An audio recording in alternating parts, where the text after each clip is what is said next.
Maktabni yaqindagina bitirganlar uchun aynan shu videoni olishga qaror qildim.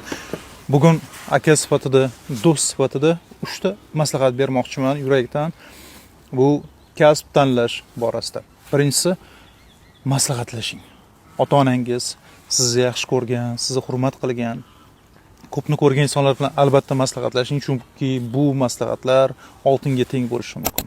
Ikkinchisi, real baho berish. Ya'ni imkoniyatlaringiz, vaqtingiz, holatingizga haqqoniy baho bering. Aqliy, jismoniy, ruhiy kuchingizni tahlil qiling va atrofdagi do'stlarga, trendlarga, hissiyotlarga berilib, ergashib yo'lingizni yo'qotib qo'ymang. Uchinchisi, qadriyat va qaror. Kasbingiz faqatgina pul topish manbai emas, balki u sizning iffatingiz, qadringiz va umr yo'lingiz demakdir. Shunday ekan, insoniyatga, xalqqa, yurtga foydali bo'lgan sharafli yo'lni tanlang. Ha, tanlang, aynan siz. Chunki mustaqil qaror qilish insonni kuchli etadi. Bu shunchaki meni fikrlarim edi. Siz yoshlarga qanday maslahatlar bergan bo'lardingiz? Izohlarda yozib qoldiring, birgalikda o'qiymiz, fikrlashamiz. Hammamizga foydali bo'ladi degan umiddaman.